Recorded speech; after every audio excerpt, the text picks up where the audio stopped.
The stars stretched endlessly across the black sky, but for some, those stars only reminded them of loss.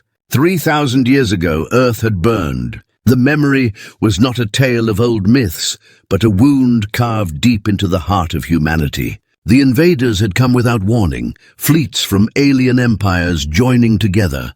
Their weapons cracked mountains, boiled seas, and turned cities into fire. Earth became nothing but dust and flame. In a dark chamber far from the ruins of Earth, an old recording played once more. A woman's voice, trembling but strong, echoed, "If anyone survives, if humanity endures, remember, Earth was our home. They thought fire would erase us, but we must rise again."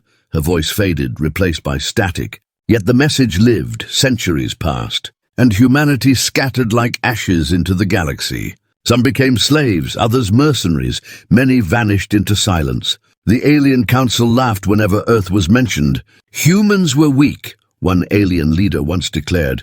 They begged, they cried, and then they burned. The chamber roared with cruel laughter. For 3 millennia, those words stayed in their records. But in the shadows, humanity waited. A generation was born that never saw Earth, yet carried the pain of its destruction in their blood. They trained, they built, they whispered of vengeance across hidden systems. Fleets were forged in silence, not of fragile ships, but of giants cloaked in black steel. Armed with weapons unseen in the galaxy, each ship bore the mark of Earth, a symbol carved into their hulls. A reminder of what was lost. On the mining station deep in neutral space, 2 alien workers watched the stars. One of them pointed, his voice uneasy. "Do you see that light? It wasn't there before." The other frowned. "Maybe a comet." But as the light grew larger, their eyes widened. It wasn't a comet, it was a ship, silent, massive, and moving with purpose. The worker's voice shook. "What flag does it carry?" The screen adjusted, showing an emblem, a broken blue world wrapped in fire. Their blood ran cold. No, it can't be. Humans are gone. The ship drifted close without a single broadcast, then vanished into jump space. The station reported the sighting to the council, but the message was dismissed. "Rumors," they said. "Nothing more. Humans are extinct." Yet whispers began to spread. In a shadowed war council aboard one of the human flagships, commanders stood in silence. The air was heavy with determination. A tall figure looked at the hologram of Earth's ruins. "They believed time would erase our name," he said. "But memory burns deeper than fire," another replied. 3,000 years of waiting ends now. The galaxy forgot Earth. "But they will remember humanity," one of the younger officers. His eyes, filled with both fear and fire, asked, "Do we show mercy?" The room fell silent. The commander's gaze turned sharp. Did they show mercy when the skies of Earth rained fire? Did they show mercy when children burned in the ruins of our home? No one spoke after that. The silence was answer enough. Meanwhile, in the alien council chamber, unease spread. Strange reports arrived daily. Fleets destroyed, outposts silent, patrols gone missing. One alien elder slammed his claw against the table. "This is no pirate force, this is precision." "Cold and merciless," another hissed. "Impossible. Humans do not have such strength." But fear hung heavy, because deep in their hearts, they remembered Earth, they remembered the fire. And now they feared it might return on a lonely colony world. An alien governor stood before his people. "Remain calm," he told them. "These are lies, shadows, old myths." But his words were cut short when the sky above the colony darkened. Ships appeared, black and endless. They hovered with quiet menace. Then a voice, transmitted on every channel, spoke only one line, calm and chilling. "3 millennia ago, you burned our home. Now we return." Panic swept the colony. Families screamed, soldiers froze. The governor's voice shook. "Parley, we will parley." But the humans did not answer. Instead, one ship fired, not at the city, but at the monument the aliens had built long ago, a monument celebrating Earth's destruction.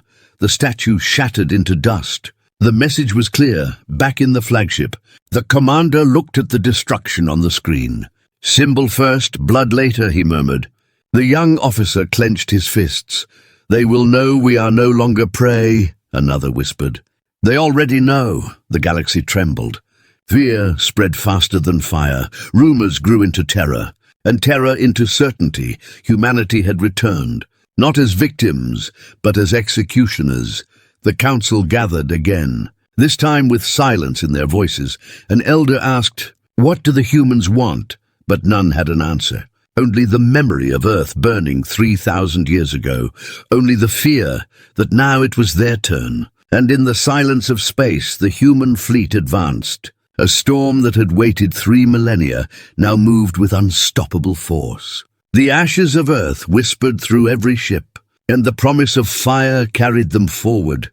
Humanity was no longer gone.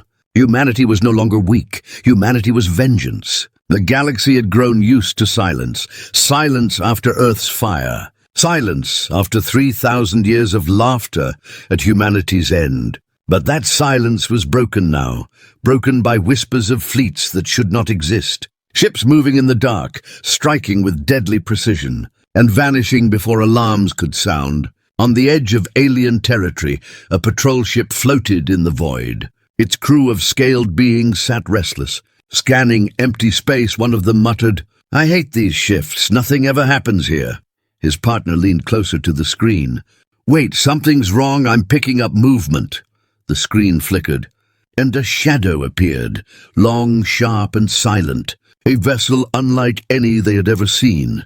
"Identify," the captain demanded. His voice cracked when the symbol appeared. A blue world cracked by fire. The crew froze. "It's them," whispered one. "Humans!" The patrol tried to flee, but the black vessel fired once. Precise and cold, in seconds the patrol ship was gone. Swallowed by flame and silence far away, the alien council gathered once more. The chamber buzzed with unease. One leader slammed his fist against the table. "This cannot be real. Humans were destroyed." "We made sure of it," another, her eyes sharp and filled with fear, hissed. "And yet systems fall into silence. Fleets vanish, colonies burn, if not humans. Then who?" The oldest of them, his voice heavy, whispered, "Only humans carry vengeance like this." The council's chamber grew still. In the shadows of deep space, aboard a human flagship, commanders stood around a glowing map. The leader, tall and calm, pointed at the systems already struck. "They still do not believe," he said softly. "They think we are shadows, but shadows leave no ruins." "We will show them." His second-in-command stepped forward. "Do we speak to them? Do we tell them why?" The leader shook his head. "Words are wasted. They gave us fire. We return fire. That is all." A young officer, still new to the council, raised his voice. "But what if some among them regret? What if not all took part in Earth's burning?" Silence hung in the chamber. Then the commander turned, his face cold. "On the day Earth burned, did any of them stand with us? Did any raise a shield for our people?" No one answered. The silence told the truth. Meanwhile, on a distant colony world, life went on as if the storm was not coming. Children played, merchants sold goods, soldiers boasted of their strength. But in the night sky, a shadow grew. Black ships emerged, hundreds of them. Hovering without a word, the colony's defenses activated. Bright cannons turning upward. The governor shouted over comms, "Identify yourselves, or we will fire." For a moment there was nothing. Then a voice came across every channel, deep and steady. 3 millennia later, humanity returns. The soldiers froze. Some laughed nervously. Impossible, just ghosts. But fear spread. The governor tried again. "We can negotiate. We can—" His words cut off as a blast tore through the colony's defense tower. The human fleet moved without mercy. Cannons struck precise targets, silencing power grids, disabling ships, yet avoiding the homes of civilians. The message was clear. "We came for those who destroyed us, not the innocent." Among the colonists, panic grew. An old alien, his scales faded with age, whispered, "I was a child when Earth burned. I remember the fire. We cheered. We thought humans would never rise again." Tears filled his eyes as he looked to the dark sky. But fire never kills memory. Back on the flagship, the young officer watched the colony screens. "We spared them," he whispered. "Why?" The commander's eyes were cold. "Not mercy, a message. Let them live and tell the galaxy what they saw." The young officer frowned. And what will they tell? The commander turned to the screen, watching the alien monument crumble under fire. They will tell them that humanity has returned. In the council chamber, the news of the colony attack spread like fire. Leaders shouted, voices clashing, "We must unite. We must crush them before they spread further." Another cried, "You do not understand. They waited 3,000 years for this moment. Do you think they will be stopped now?" The elder leaned forward, his eyes burning with something close to dread.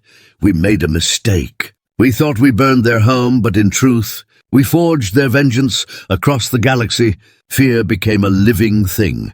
Traders whispered of black fleets. Slaves spoke of hope, soldiers of terror. The humans had not returned as refugees, nor as wanderers. They had returned as an army carved from silence and time. In the void, a signal pulsed once more, the same voice from long ago. The woman who spoke before Earth fell. "Remember," her voice echoed.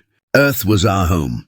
The recording ended, but this time it was followed by another voice. Newer, deeper, and now we return for it. The galaxy listened, and for the first time in 3,000 years. The council did not laugh, they did not mock, they sat in silence, because silence was all that remained before the storm. The council chamber was filled with shadows. Leaders of many species sat around the great table, their voices low and restless. News of the human fleet had reached them faster than they expected. Colonies burned, patrols lost, and monuments of Earth's destruction turned into dust. The galaxy was trembling. One of the councillors slammed his clawed hand down. "This is madness. We destroyed Earth. We saw it burn. How can these humans return after 3,000 years? Another snarled. "It is a trick. Perhaps pirates using their name." But an elder, old and slow, leaned forward, his voice shaking. "No, I remember them. Humans never forgot. If this is truly them, then they come not as beggars, but as executioners." The chamber grew silent. Fear lingered in the air. Finally, the High Speaker raised his voice. "We must decide. Do we fight them, or do we reach for peace?" The words hung heavy, because everyone in that room knew peace was not what humans came for. Meanwhile, on the human flagship, the crew watched as another alien outpost fell. One strike, one blast, silence after. The young officer spoke quietly. "They fear us now." The commander's expression did not change. "Fear is only the beginning. They must understand what it means to lose everything." The young officer hesitated. "But what if some were innocent of Earth's burning?" The commander's voice turned hard. "In war, no one stood with us. Silence is guilt, and guilt will be answered." In the lower decks of the ship, soldiers prepared for battle. Some sharpened their weapons. Others checked their armor. A group of them sat in silence until one finally whispered, "I was born among the stars. I never saw Earth. But I feel as if I lost it too." Another soldier nodded. "Earth burns inside all of us. That is why we fight." Their voices carried like an oath, far across the galaxy. A council spy station intercepted human transmissions. The officer there froze as the signal repeated. "Earth was our home." Static filled the air. Then another voice, calm and steady. 3 millennia later, "Humanity strikes back." The officer rushed to his superior. "We must warn them. It is true. The humans are real." But before his words could reach the council, the station shook, lights flickered, alarms screamed. The human fleet had already arrived. The council received the report hours later. A burned station, no survivors, only one final message. "They are here." The chamber fell into chaos. Some shouted for immediate war, others for surrender. One voice trembling cried, "We mocked them for centuries. We laughed. But who is laughing now?" On a small alien world far from the center, civilians gathered in fear. They had heard the rumors. They had seen the skies darken. Parents clutched children, elders whispered prayers. One young soldier tried to calm them. "Stay strong. They cannot be everywhere." But as he spoke, shadows fell over the city. Black ships descended. Silent and steady, the crowd gasped. One child asked, "What do they want?" An elder answered with a broken voice, They want us to remember what we did to their world. The humans did not destroy the city. Instead, they struck the military base, their weapons sharp and precise. Soldiers who once mocked Earth's burning screamed in terror. The colony governor tried to speak through comms. "We surrender. We did not burn Earth. It was not us." For a long moment, silence filled the air. Then a human voice answered, "And yet you cheered." The connection cut, and the base erupted in fire back on the flagship. The commander listened to the reports. The council trembles, their people whisper. "They know we are real now," the young officer asked again. "And when they beg for peace," the commander turned slowly, his eyes dark. "Did Earth receive peace?" In the council chamber, desperation grew. They debated sending envoys. They debated offering tribute, but deep down they knew the truth. Humanity was not returning for gold or power. Humanity was returning for judgment. The elder counselor, who remembered the day Earth burned, spoke at last. His voice was old but heavy. "We thought we ended them, but instead we gave them eternity. We burned their world, but we made them endless. They are the fire now, and it is too late to put it out." His words chilled the chamber. No one argued across the galaxy. Fleets prepared, soldiers armed themselves, but whispers filled every station. "The Terrans are back, the dead world speaks, and the living burn." Traders stopped traveling. Slaves prayed for human rescue, and soldiers feared the silent ships. Humanity had become not just an enemy, but a legend. On the human flagship, the commander stood before his crew. 3,000 years ago, they thought time would erase us. But time sharpened us. They thought fire would end us. But fire made us stronger. His voice rang across the ship. "Now we rise, and the galaxy will never forget again." The crew answered with silence. Not from fear, but from unity. Every soldier, every officer, every soul carried Earth within them. Earth was gone, but Earth lived in their hearts. And that memory, sharper than any blade, was now a weapon. The galaxy braced for war. But war had already begun, and in the darkness between stars, the human fleet advanced, not as wanderers, not as victims, but as the storm that no one could stop. The galaxy had thought humanity's return was only whispers, but now those whispers had become thunder. Entire fleets vanished in silence, colonies shattered, monuments to Earth's destruction reduced to dust. Fear spread like fire, and the alien council grew desperate. They ordered their strongest empire, the Dranex Dominion, to face the humans head-on. On the Dranex homeworld, generals stood before towering maps of the stars. "They are only humans," one roared, his voice filled with pride. "Yes, they strike with precision, but we outnumber them. We have ruled the galaxy for centuries," another general growled in agreement. "We will crush them as we did long ago." But in the corner, a younger officer shifted uncomfortably. "We should not underestimate them. They waited 3,000 years. Who waits that long without reason?" The room laughed at his words, dismissing him as weak, far from their boasts. The human fleet gathered in silence. Ships dark as the void hovered near the edge of Dranex space. Inside the flagship, the commander studied the hologram of the enemy empire. "They believe size will save them," he said calmly. "But size only means they will fall louder." His officers nodded. One of them asked, "Do we strike fast? Or do we bleed them slow?" The commander's gaze hardened. "We strike their heart. The empire that lit Earth's skies with fire will know fear." In the Dranex capital city, civilians celebrated. Their leaders promised victory. Banners waved in the air. The memory of Earth's destruction was still a source of pride. A monument of Earth's burning stood in the city square. Massive and cruel, children laughed as they played near it. Parents told stories of the weak humans who begged before fire. None of them saw the shadows growing in the skies above. The attack began without warning. A ripple in space, and the human fleet emerged. Black warships cut through the sky, their weapons glowing like stars.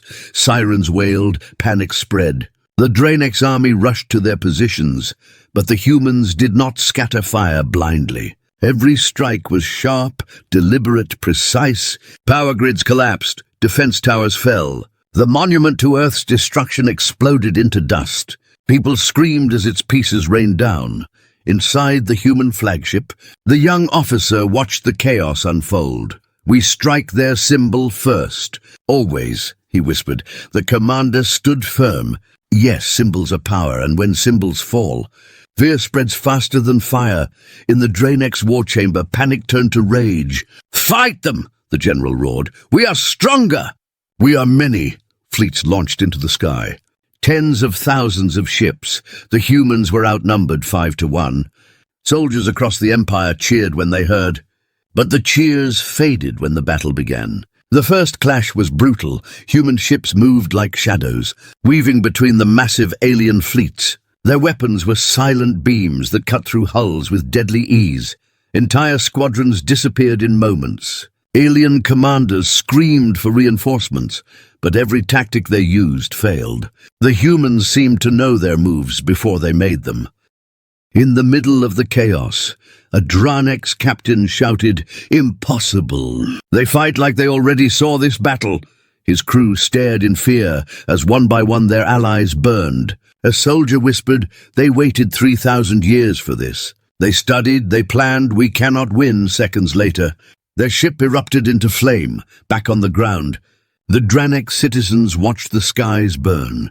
Pride turned into terror. Families ran through the streets, hiding as human weapons tore down the symbols of their empire. A child cried to his mother, "Why are they here?" The woman held her child close, tears in her eyes. "Because we once cheered when their world burned." The human commander gave no speeches, no demands. He only pointed at the map and said, "Next target." His officers obeyed without question. The young officer finally spoke. "We could accept surrender if they offered it." The commander's voice was steel.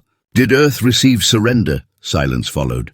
No one spoke again. In the alien council chamber, news of the Draenei's defeat hit like a storm. Leaders shouted in horror. "An empire that ruled for centuries destroyed in days." Another voice cracked with fear. "The humans do not negotiate. They do not pause. They only burn." The elder leaned forward, his voice low. "And we are the ones who gave them the fire." On the battlefield, the last Draenei's flagship floated broken. Fires consumed its decks. The enemy general sent one last message before silence. His voice trembled, though he tried to sound strong. "To the council, forgive us. We underestimated them. We underestimated their rage." His transmission cut. The flagship exploded. The galaxy fell into silence once more. Not the silence of peace, but the silence of fear. Everyone now understood that humanity had returned not as survivors, but as a storm. The Draenei's dominion, once feared across the stars, was gone, and above the ashes, the human fleet moved forward, silent and unstoppable. The fall of the Draenei's dominion spread across the stars like wildfire. For centuries, they had ruled with iron and cruelty. Yet in only days they were erased. Their fleets shattered, their cities silenced. The banners torn from the sky. Every world in the galaxy felt the tremor. Some called it justice. Others called it doom. All whispered the same word in fear: humans. In the council chamber, fear was now stronger than pride. The leaders argued loudly, "We must unite against them." One shouted, "If they destroy one empire, they will destroy us all." Another shook his head. "We cannot fight shadows. They strike without warning, vanish before we even respond." At last, the elder counselor lifted his trembling hand. "Silence. This is no longer about war. It is about survival. Humanity does not fight as we do. They fight with time itself, and time has always been on their side." His words hung heavy in the chamber. Meanwhile, on the human flagship, the crew studied their next target. The holographic map glowed with alien systems. The commander's voice was calm. "We move forward, strike their supply lines, crush their fleets, burn their pride. Each empire that laughed while Earth burned will pay." The young officer shifted uneasily. "We are feared across the galaxy now. Perhaps we have made our point." The commander turned. Eyes like steel. Was Earth a point? Was fire a lesson? No, it was an end. And this is our beginning. Deep in alien space, panic grew. Civilians abandoned colonies. Traders fled routes. Soldiers muttered that their weapons would not be enough. On one border world, a small group of alien officers spoke in whispers. "What if we surrender before they come?" one asked. Another hissed, "Do you think surrender will save us? Did they not destroy the Dranex, who begged for mercy at the end?" Silence followed. Every soldier knew the truth. In the void, a fleet of 300 alien ships gathered. Proud and confident, their admiral raised his voice. "We will be the first to stop them. We will show the galaxy humans bleed like anyone else," the crews cheered. But their cheer died when shadows appeared at the edge of their sensors. Human ships, fewer in number but far larger, emerged. The admiral roared, "Attack!"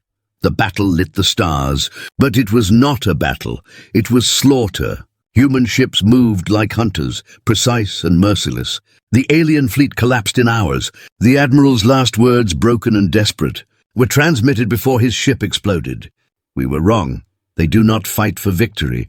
They fight for memory." News of the massacre reached the council. Voices trembled now instead of roared. One counselor whispered, "They are not reclaiming a home. They are remaking the galaxy," another muttered. "If this continues, no empire will remain." Panic spread even among leaders, back on the human flagship.